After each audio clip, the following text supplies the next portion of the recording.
When I was 18, I had just finished high school, and it should have been one of the happiest times of my life. Instead, it was the day my world fell apart thanks to my stepmom, Sandra, and my brother, Ian. I was still wearing my cap and gown after the graduation ceremony when Sandra took me aside.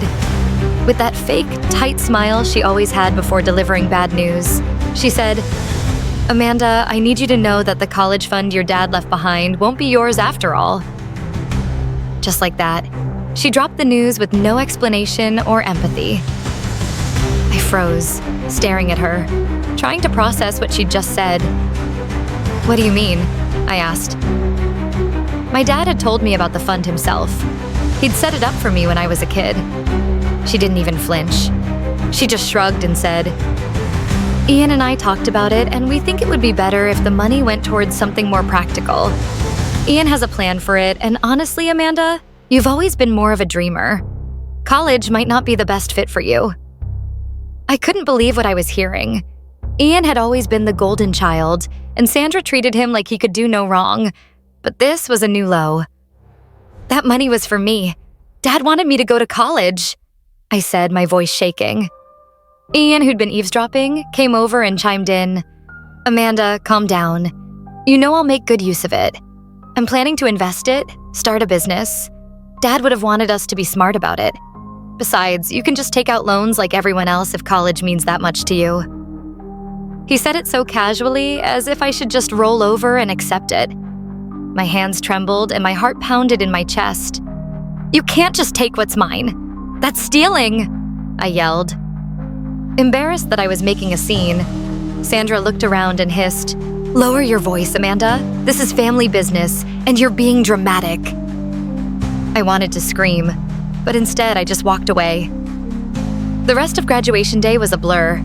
That night, I sat in my room, staring at the ceiling, wondering how everything had gone so wrong. My dad had passed away the year before and had always been my rock. Without him, I felt like Sandra and Ian had all the power, and I was completely alone. The next day, I tried to bring it up again, hoping Sandra would reconsider. She just rolled her eyes and said, "Amanda, you're an adult now. It's time to grow up and figure things out for yourself. That money is being used for the family, which includes Ian." When I told Mark, my boyfriend at the time, about it, he was furious. "They can't do that to you. That fund was meant for your future," he exclaimed. But legally, I didn't know what I could do. The account was in Sandra's name, and without my dad, I had no one to fight for me.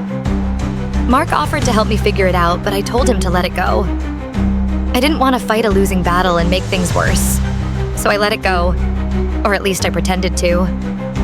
Deep down, I made a promise to myself. I'd prove them wrong. I'd show them I could succeed without their help.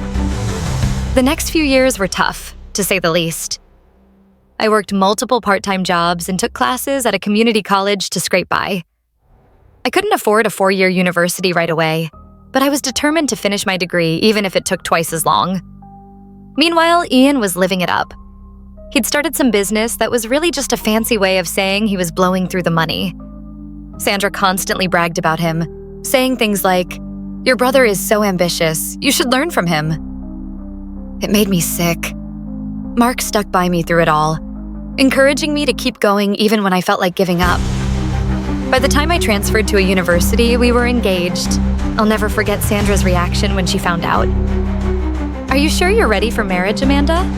It's a big responsibility and you're still figuring out your life," she said with her usual condescending tone, as if I was a clueless kid.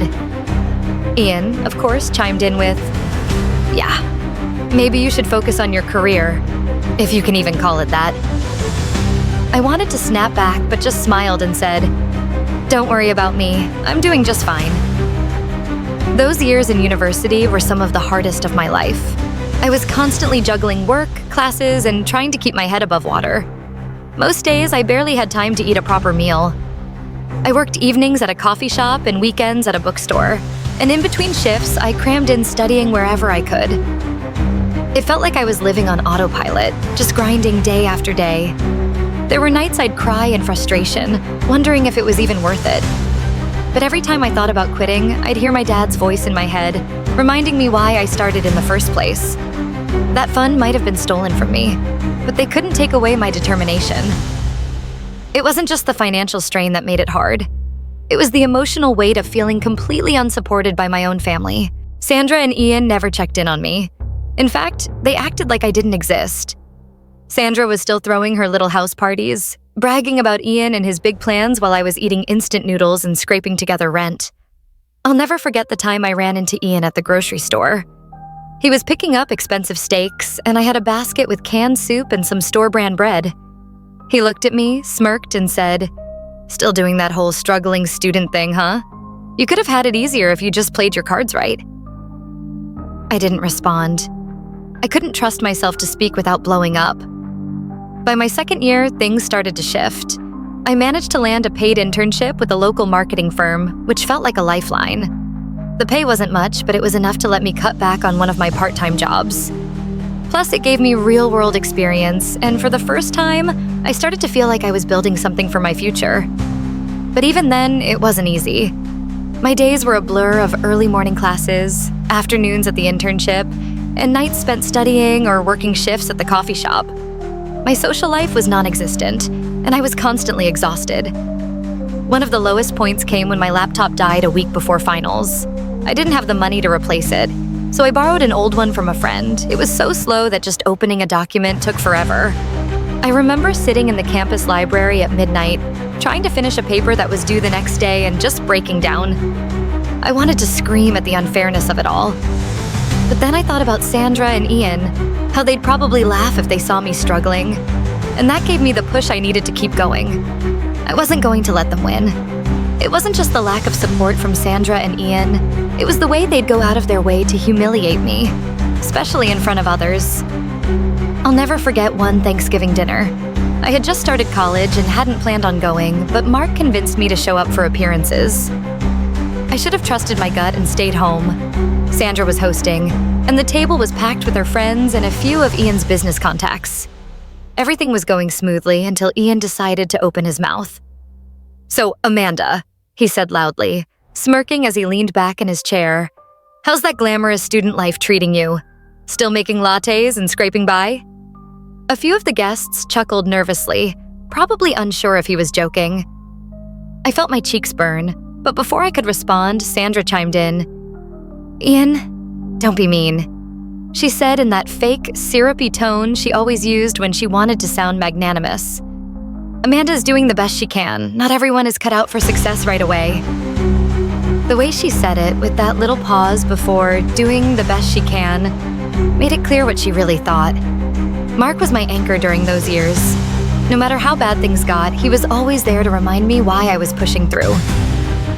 I'd come home from a late shift or the library completely drained, and he'd have dinner waiting for me, even if it was just grilled cheese or leftovers. There was one night that sticks with me in particular. I had just failed an important exam, and it felt like everything was falling apart. I came home, dropped my bag on the floor, and just started crying right there in the doorway. Mark didn't ask what was wrong right away. He just hugged me and let me cry until I could talk. When I finally got the words out, he said, "Amanda, this one test doesn't define you. You're doing something so many people would have given up on by now. You're allowed to stumble, but you're not going to fall. You're stronger than this." Then he made me hot chocolate and sat with me until I felt like myself again. It wasn't just his words, it was the way he believed in me, even when I couldn't believe in myself. Knowing he had my back made all the difference. By the time I graduated, I felt like I'd climbed a mountain. It wasn't just the degree itself, it was everything it represented. I had made it despite all the obstacles, despite Sandra and Ian's complete lack of support. I didn't invite them to the ceremony. Mark and a few close friends were there, cheering me on as I crossed the stage. I remember thinking, they don't get to take this moment away from me.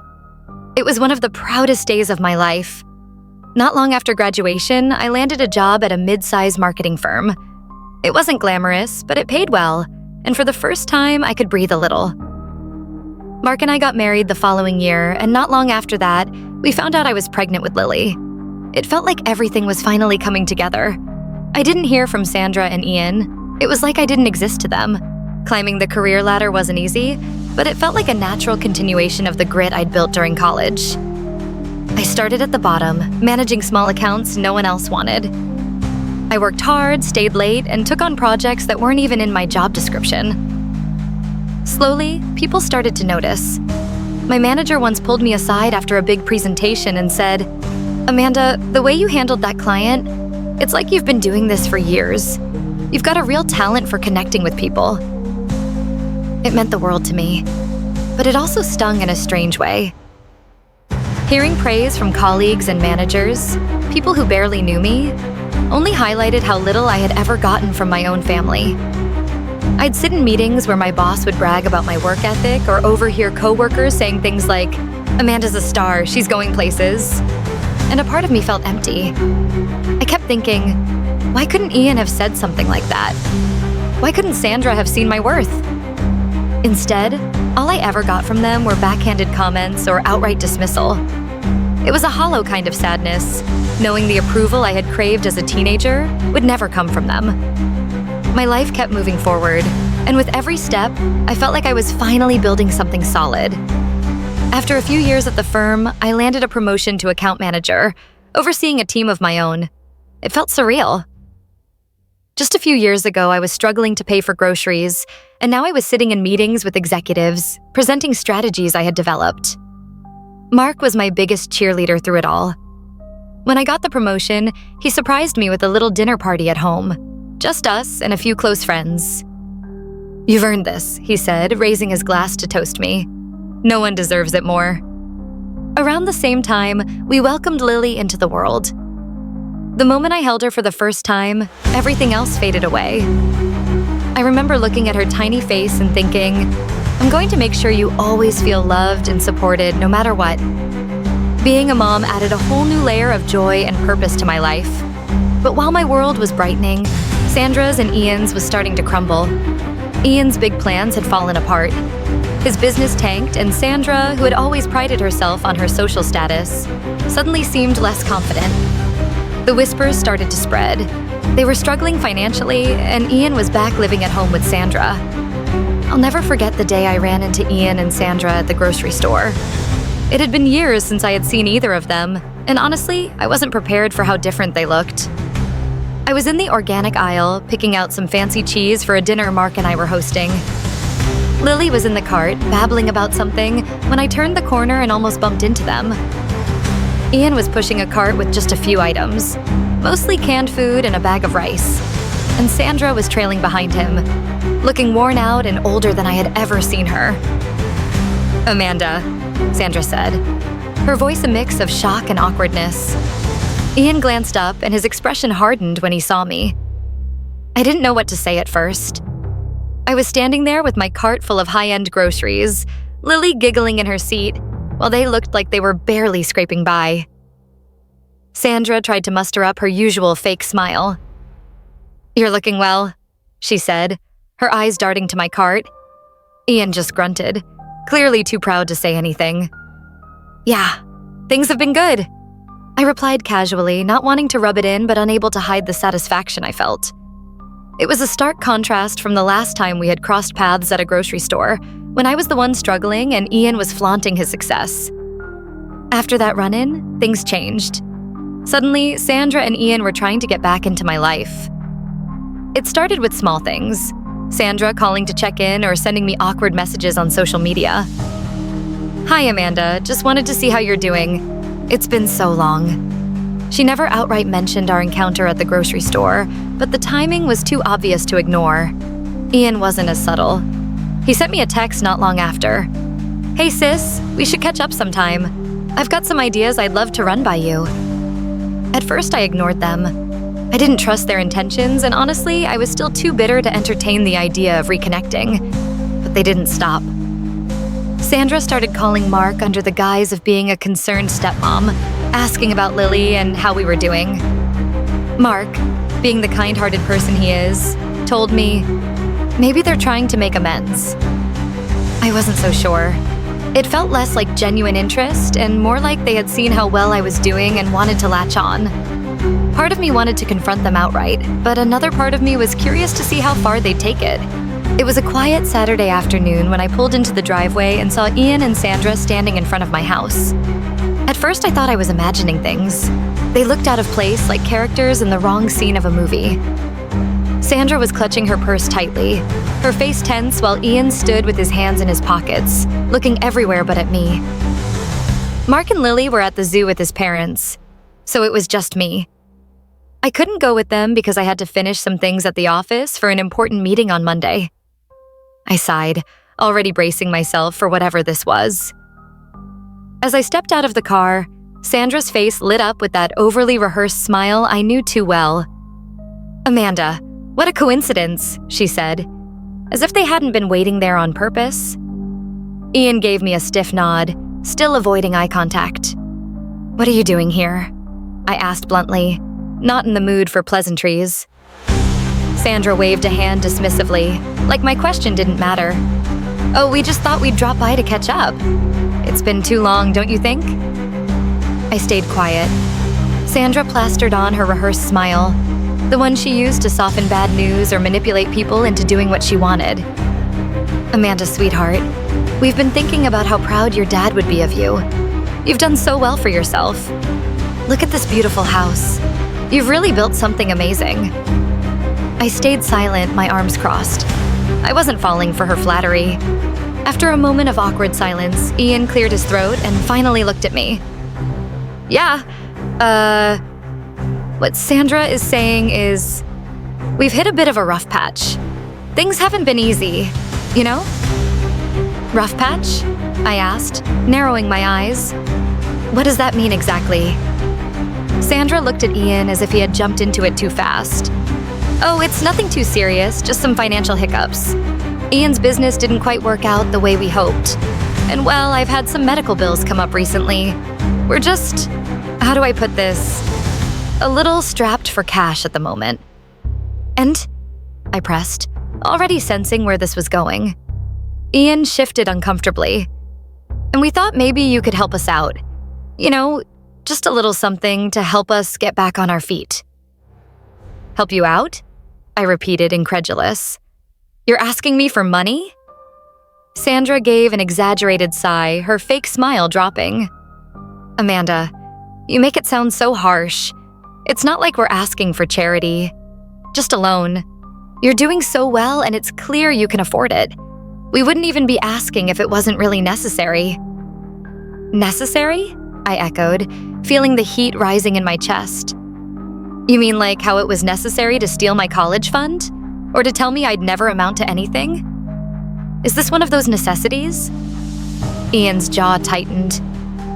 "That's not fair, Amanda. We did what we thought was best at the time." I let out a sharp laugh. "Best for who, Ian? For you? For Sandra? Certainly not for me." Sandra put a hand to her chest, like I had slapped her. "Amanda, that's ancient history.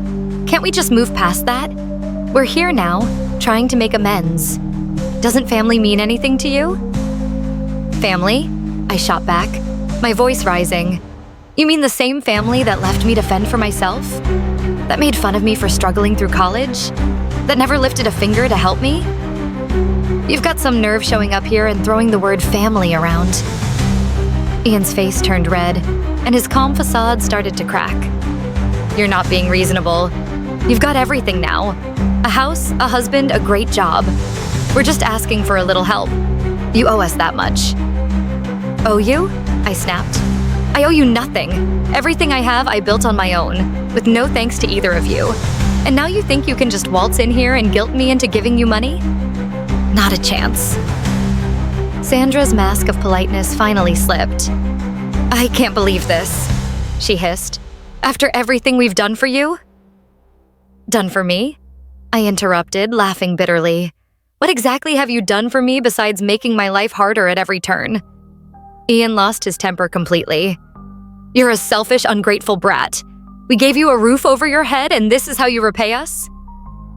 I stared at them, stunned by their audacity. "Get off my property," I said, my voice cold. "I'm done with this conversation." Sandra's eyes narrowed and she leaned in, her voice dripping with venom. "You'll regret this, Amanda. One day you'll need us, and we won't be there." I stepped back, opening the door to my house. "Good. I've been doing just fine without you." As I stepped inside, Sandra let out a bitter laugh. "Fine, Amanda, stay on your high horse. But don't forget where you came from. You're nothing without that fancy degree, and we're the ones who made sure you had a roof over your head to even get that far. You should be thanking us." Ian chimed in, his voice dripping with spite. "You think you're so much better than us now, don't you? With your perfect little family and your nice house. Don't get too comfortable, Amanda. Life has a way of knocking people like you down a peg." I stopped in my tracks, turning to face them one last time. "You're right. Life does have a way of knocking people down. You should know. You're living proof." With that, I stepped inside, closing the door firmly behind me. Even from inside, I could hear Sandra muttering angrily as they walked away. "Ungrateful. After everything we've done for her. She'll come crawling back one day." But as their voices faded, all I felt was relief. For the first time in years, I truly understood the power of closing a door, literally and figuratively. And this one, I knew, would stay closed. About a year later, Mark and I took Lily to an amusement park. It was a beautiful day. Blue skies, laughter everywhere, and the smell of popcorn in the air. Lily was ecstatic, pointing at every ride and begging to go on the roller coasters. We were making our way toward the food stalls when I saw him. Ian. He was coming out of a public restroom, wearing a faded park uniform and holding a mop and bucket. For a moment, he didn't see us.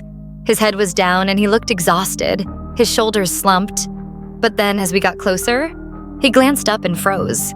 Our eyes met, and in that instant, I could see the recognition and the shame on his face.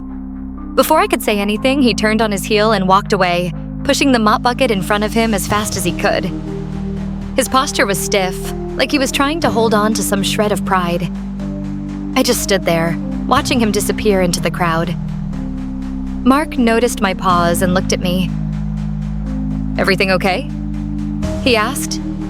I nodded slowly, forcing a smile for Lily's sake. "Yeah, let's go find that cotton candy stand." As we left the park that day, I couldn't stop thinking about Ian. Seeing him like that, avoiding me, ashamed, brought back a flood of memories. The insults, the dismissive comments, the years of being treated like I was less than nothing. And Sandra always there to back him up, to twist the knife a little deeper. For so long, I had carried the weight of their words, letting them make me feel small. But now, it felt different. I looked at Mark holding Lily's hand as she chattered about her favorite rides, and I smiled. This was my life now. A loving husband, a bright, beautiful daughter, a career I had worked so hard to build. Everything I had achieved, I had done without them. And the best part? I didn't need their validation anymore. They had spent years trying to tear me down, but here I was, happy, successful, and surrounded by people who truly loved me. I thought about how Sandra and Ian's lives had unraveled, and for a moment I felt a flicker of pity. But it didn't last long. They had made their choices, and they were living the consequences. I had spent enough time mourning the family I wished I had. Now, I was focused on the family I had built, the one that mattered. As we walked to the car, Lily tugged on my arm, pulling me into her excitement about the day. I smiled down at her, feeling nothing but gratitude for the life I had now.